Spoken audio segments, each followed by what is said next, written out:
Hey guys, Happy New Year. In this video, we're gonna be talking about New Year's resolutions and habits.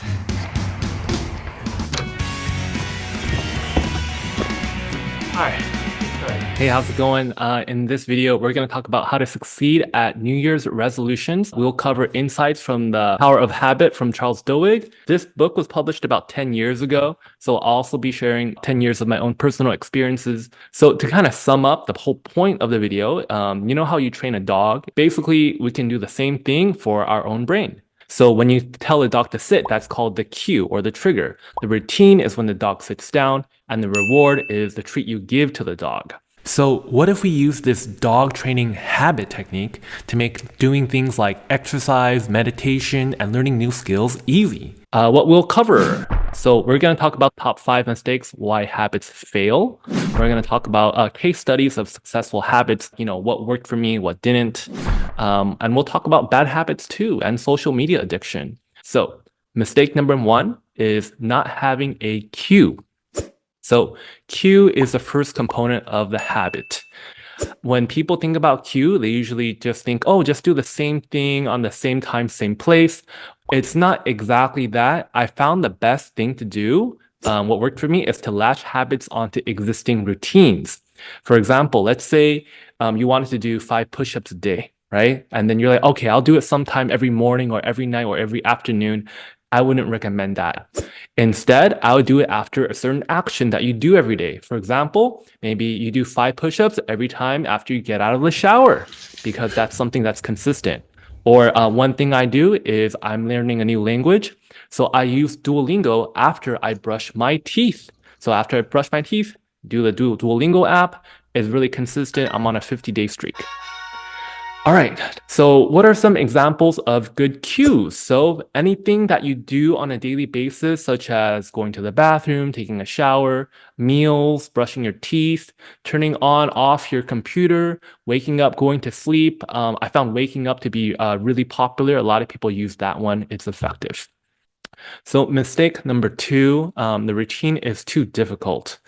So a lot of people want to bite off more than they can chew because they feel like they're making a lot of progress. You want to keep your routine easy, not too strenuous. I would recommend when you first start off, like maybe 10-20% of your max effort if you want it to be a daily routine. It sounds like you're making not a lot of progress, but it'll add up.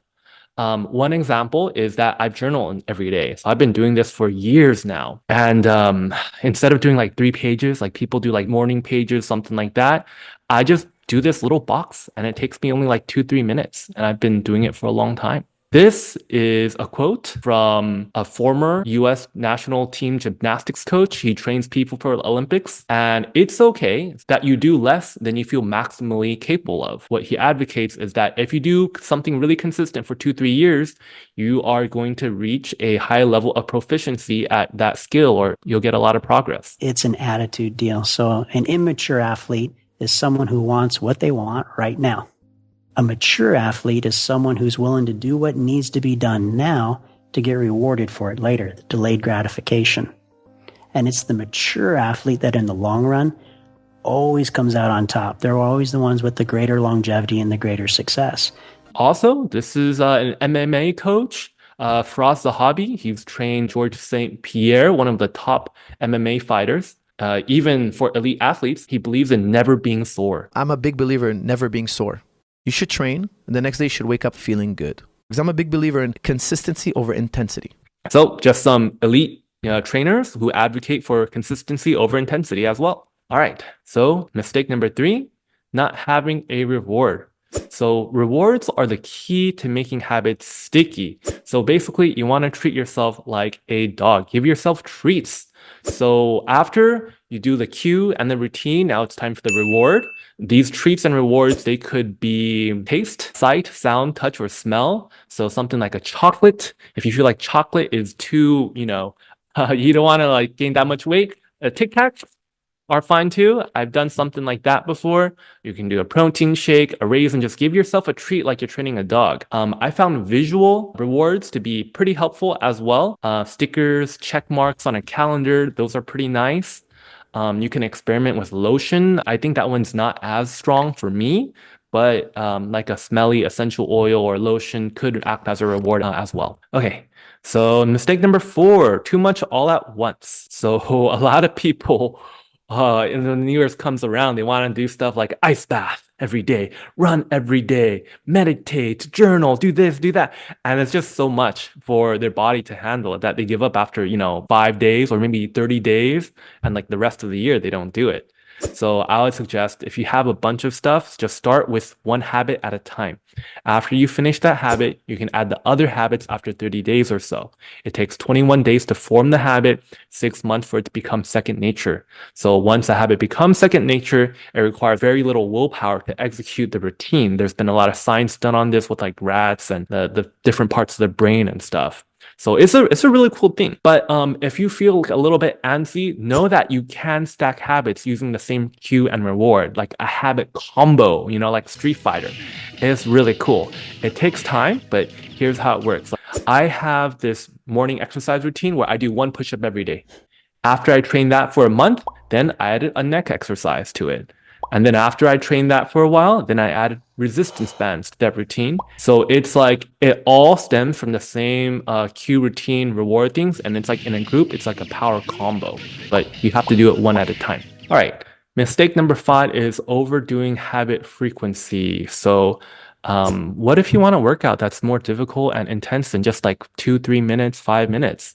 And from what I found, not all habits have to be daily. Sometimes you do need a workout to be every other day, weekly, or monthly.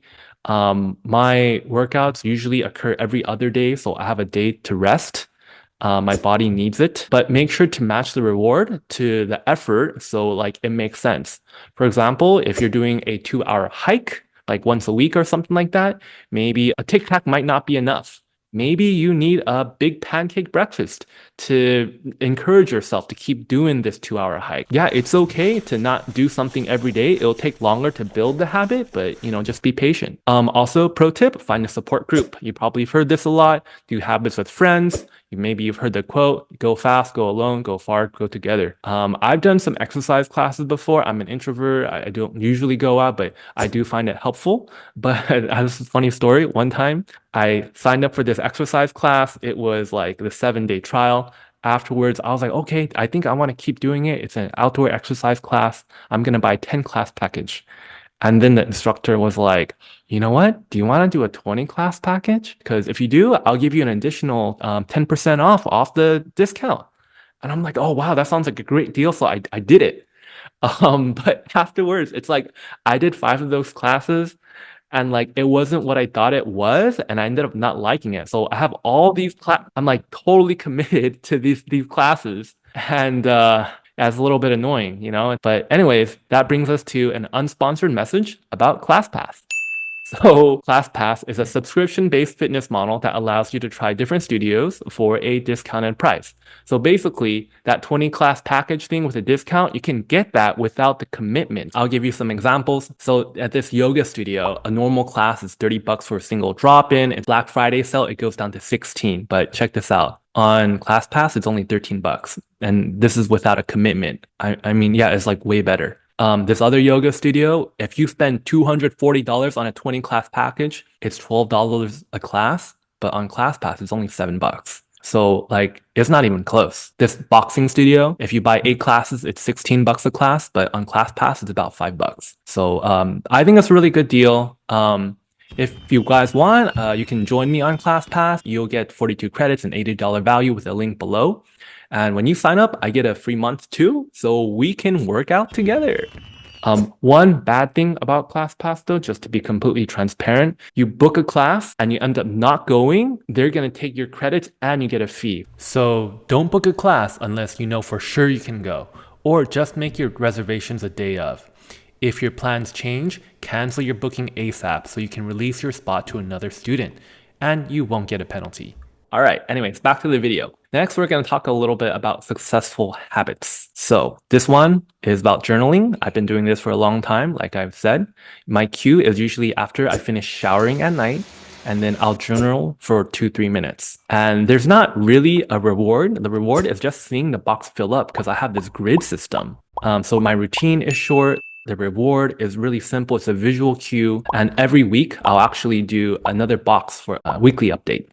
Next, case study number 2, learning a new language. So after I eat breakfast, I go brush my teeth, and that starts my cue. I start doing Duolingo for 3 to 5 minutes. Really simple. Now, what's kind of cool is that the Duolingo app, not sponsored, there's a lot of visual auditory cues built already into the app. So it's like, Facebook or Instagram, there's a bunch of like colors and sounds to encourage you to get you addicted.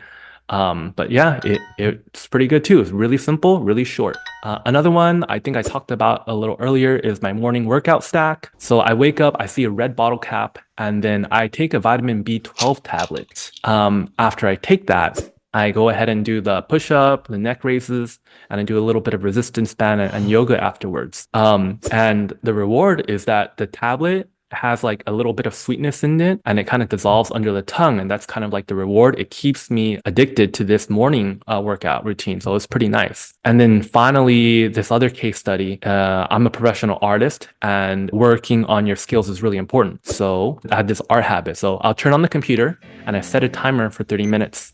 Then I'd paint for 30 minutes, I'd work on my piece, and the reward is basically the social media engagement. And this can be a little bit fickle. It's worked for me a little bit for a couple 100 days and stuff. It's not in a row. You don't get to control what the reward is. Sometimes people say nice things, people say bad things, sometimes no one likes your stuff. So it can be a little bit tricky. But yeah, speaking of social media, let's talk about bad habits. So I believe that bad habits can't be broken, but they can be replaced. You can substitute less desirable habits for innocuous ones. So for example, a popular thing is smoking. People who smoke, they chew this Nicorette gum, and it's kind of like a lesser form of the nicotine. Another thing is social media. So sometimes, like when I'm brushing my teeth, I want to watch a YouTube video, and that kind of goes like 10 minutes, 20 minutes, 30 minutes. You can't stop yourself. So instead, I have this Bluetooth speaker. There's an SD card here, so I don't need to use my phone. And I listen to podcasts on the speaker to avoid watching YouTube videos. And I find this saves a lot more time. And the podcast is kind of like a motivational self-help. You have proof that you can stand it. So I think it's really great. So yeah, that's about the end of my video. Thank you guys so much for watching it. Please make sure to like, subscribe, and share if you enjoyed this video. I'm Mr. Chris, and see you next time. Bye.